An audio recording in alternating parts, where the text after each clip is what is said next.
Bom dia, pessoal. O meu intuito de estar aqui nesse canal, primeiramente, é para largar a procrastinação, estabelecendo metas de estudos para estar fornecendo um conteúdo de qualidade e ao mesmo tempo estar aprendendo. Para, se Deus quiser, quando chegar a minha vez de fazer. Eu estou no sexto ano, para, se Deus quiser, quando chegar a minha vez de fazer a prova do Revalida, está passando. Então, eu estive analisando algumas perguntas de provas de revalida e de residência. O que eles mais cobram? Eles cobram casos clínicos, e dentro desses casos clínicos eles cobram o diagnóstico da doença e as condutas que você vai ter referente àquela doença e também as causas que vão acometer a doença ou o síndrome. Então, primeiramente vou estar falando sobre as síndromes hemorrágicas na primeira metade da gestação e também as síndromes hemorrágicas na segunda metade da gestação. Na primeira metade seria abortamento, gestação ectópica e doença trofoblástica gestacional. Na segunda metade seria descolamento prematuro de placenta, placenta prévia, vaso prévio e ruptura uterina. Que Deus nos abençoe grandemente. Vai ser um ano de muitos estudos e, se Deus quiser, tudo vai dar certo. Bora lá pro estudo. Então vamos começar falando sobre síndromes hemorrágicas da primeira metade da gestação. Começar falando com abortamento.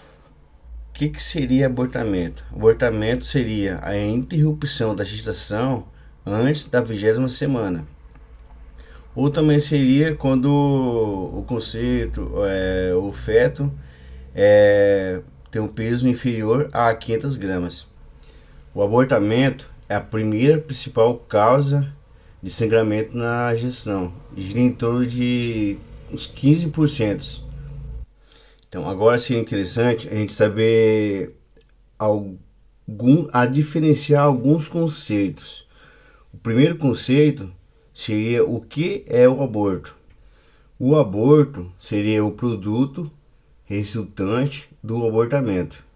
O nascido vivo seria quando ocorre a expulsão completa do conceito e ele ainda tem sinais de vida. Óbito fetal seria a morte do concepto antes da expulsão do corpo materno. Isso seria independente da idade gestacional. O que seria a gestação anembrionária? É quando o saco gestacional é superior a 25 milímetros, sem a presença do embrião em seu interior. O que seria abortamento espontâneo?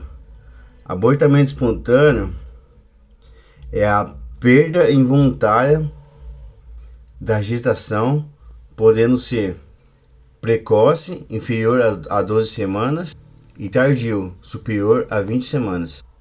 E como pode ser realizado o diagnóstico?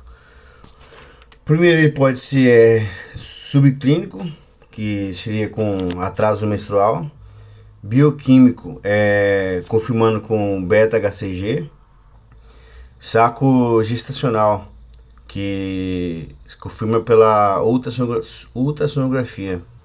Ou fetal, que se identifica através dos batimentos cardiofetais. No abortamento espontâneo, o colo ele vai estar fechado, ou seja, vai ter menos risco de infecção.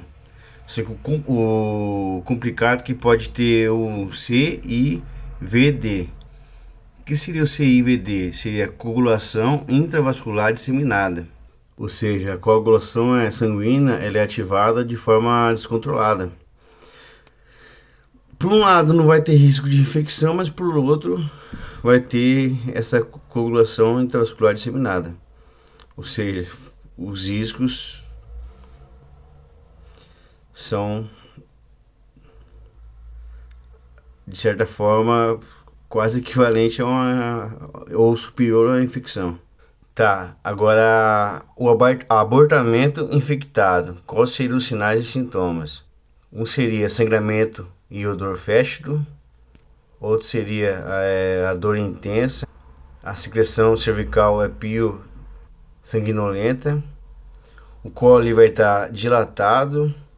O útero ele vai estar amolecido. E pode haver sinais de sepse. Qual seria a etiologia? A etiologia é polimicrobiana. Pode ser ocasionado por Staphylococcus aureus, gram-negativos, anaeróbios, clamídia, Neisseria gonorrhea,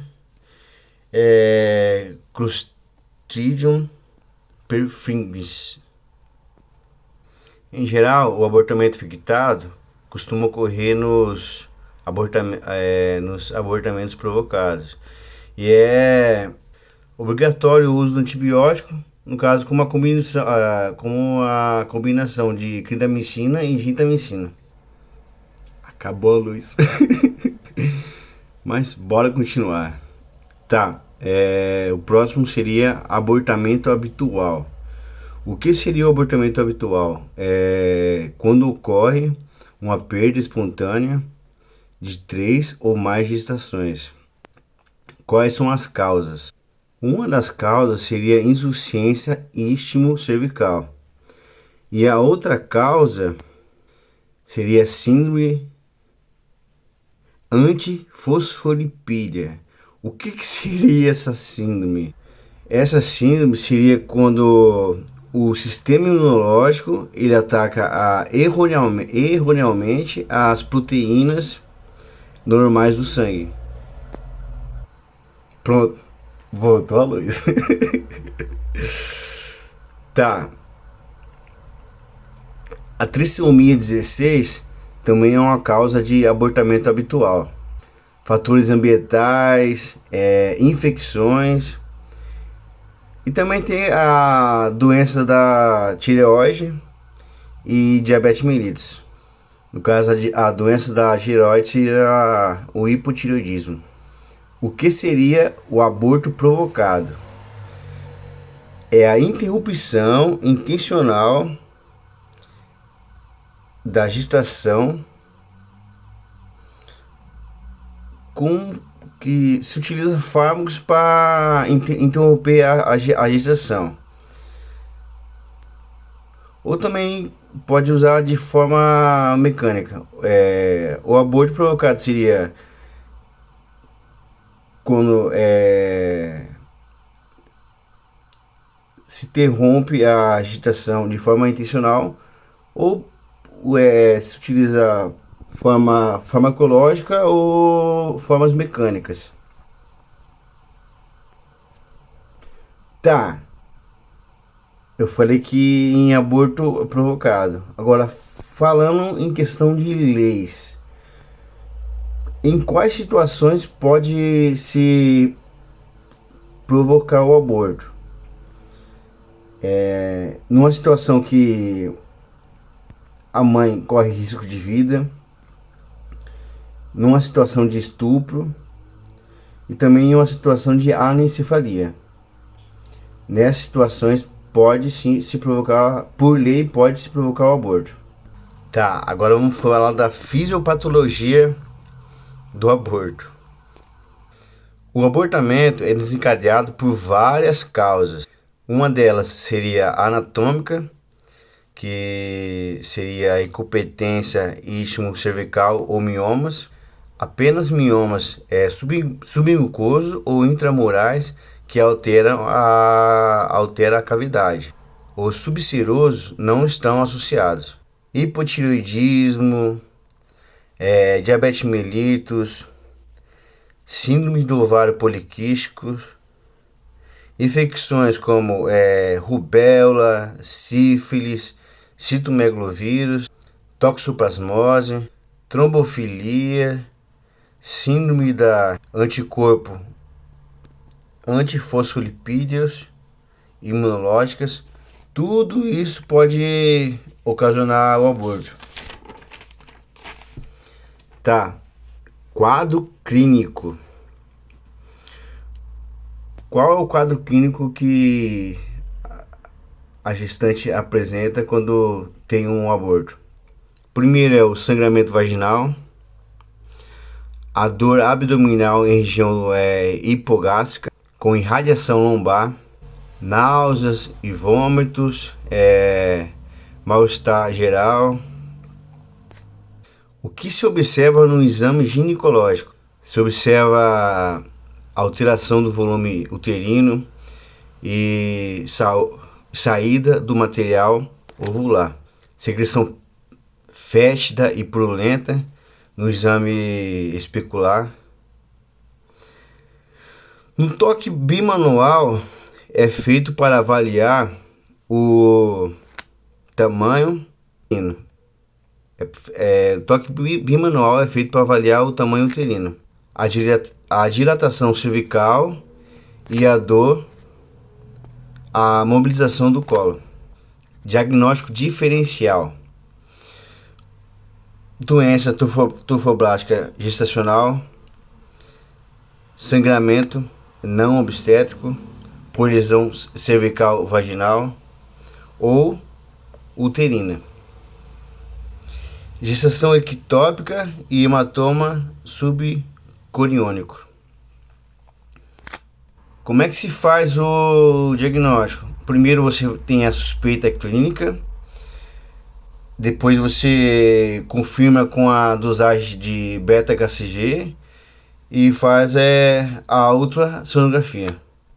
Qual que é o tratamento? A conduta deve ser feita conforme o tipo de aborto. Os restos ovulares devem ser enviados para avaliação e análise anatopatológica.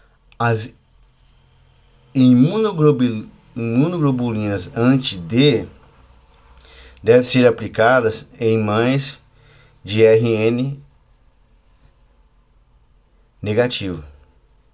Tá, agora vou separar por partes. Qual que é o tratamento na ameaça de aborto? Primeiro eu faço a analgesia na mãe, eu utilizo antiespasmódicos, eu deixo ela em repouso, ela também vai ter que ter a abstinência sexual, e eu também vou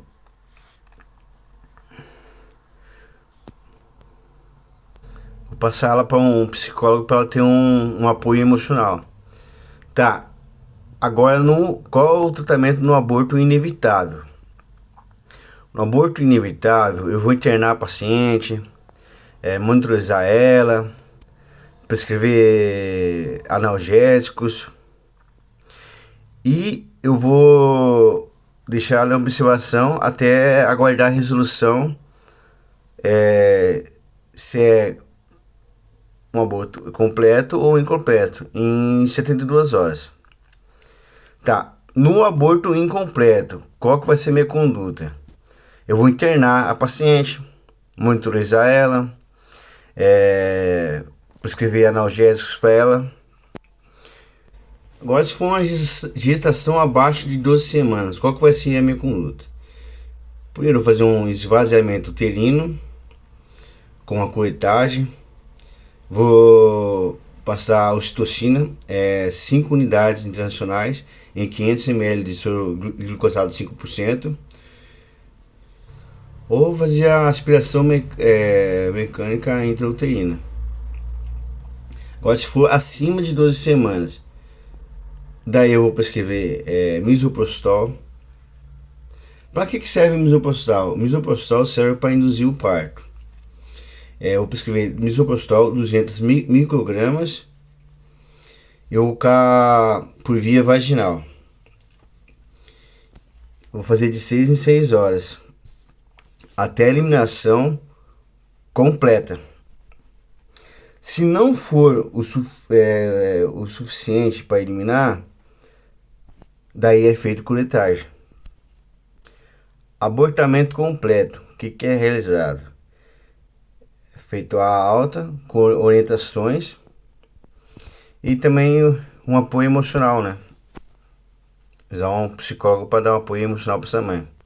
Agora, no abortamento retido, qual que vai ser a minha conduta? Eu vou internar a paciente para esvaziamento uterino. Agora, se for inferior a 12 semanas, o que eu vou fazer?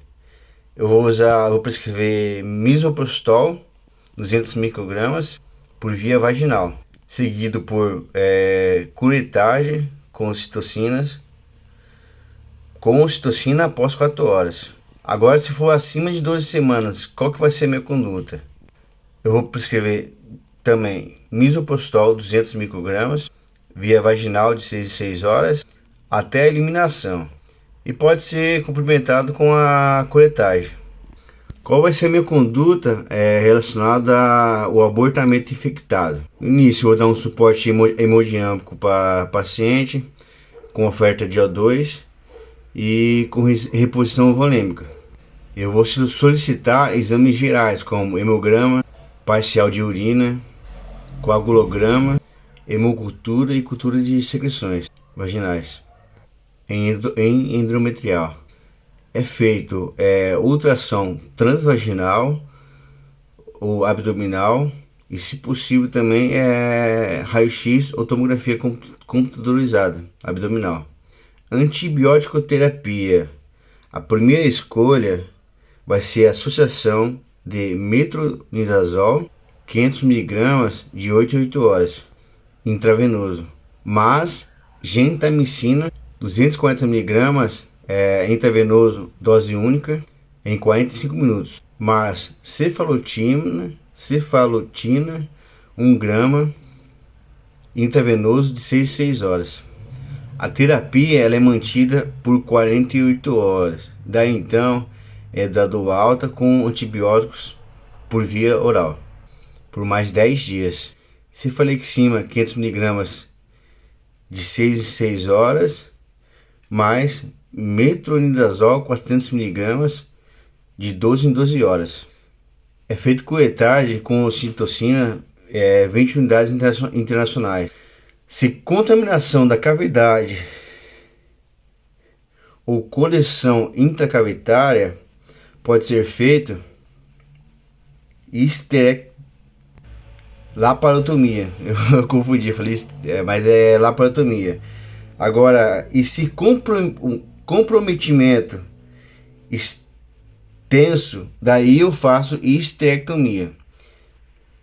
Que nem eu disse, se contaminação da cavidade ou colisão intracavitária, pode ser feito laparotomia. Agora, se houver comprometimento extenso, daí se faz a histerectomia. Sempre lembrar da vacina antitetânica conforme o histórico vacinal. Resumindo, colo fechado, para diferenciar entre ameaça e aborto retido, se faz ultrassonografia. Agora, colo aberto, para diferenciar entre incompleto e inevitável, daí se faz o esvaziamento. Complicação. A principal complicação é a infecção ou sepsis. Tá. Gestação incipiente. O que seria gestação incipiente? É a gestação inicial, quando o beta-HCG está no limite inferior e a ultrassonografia não há imagem visível. Deve-se repetir esses exames após uns dias para confirmar ou não a gestação. Insuficiência istmo-cervical. O que seria insuficiência istmo-cervical? É uma condição onde o colo do útero fica fraco e se abre de forma prematura. E isso costuma ocorrer entre a 13ª semana de gestação até a 28ª semana de gravidez. A secagem eletiva é feita ou na 12ª semana ou na 14ª semana, conforme a avaliação clínica. O que seria secagem? A secagem é um procedimento realizado de emergência nos casos de colo curto, com dilatação e assintomático. A técnica utilizada é a técnica de McDonald. É uma sutura em bolsa do colo com fio absorvível e se remove na 36ª ou na 37ª semana com o início do trabalho de parto. Abortamento habitual. O que seria abortamento habitual? É uma das causas de infertilidade conjugal e deve ser sempre investigado após o 3º episódio consecutivo e tratado conforme a causa. Que nem eu disse aquela hora, agora eu vou falar de novo nas questões legais. O aborto no Brasil é permitido nas seguintes condições: risco materno, no caso tem que ter um laudo assinado por 2 médicos. Violência sexual, é preenchido um laudo específico, não é necessário boletim de ocorrência ou autorização judicial. Pode ser realizado apenas até a 20ª ou a 22ª semana de gestação. Acima disso não pode realizar. Daí seria configurado crime. Anencefalia. Como pode fazer o aborto no caso que tiver anencefalia? Tem que ter um laudo assinado por 2 médicos. Tem que anexar 2 fotos da ultrassonografia com visão sagital e transversal, comprovando que o feto é anencefalo. E após a 12ª semana, podendo ser realizado em qualquer idade gestacional. Isso foi liberado em 2012 pelo Supremo Tribunal Federal. Outras malformações não são previstas em leis, devendo ter autorização judicial para fazer o aborto.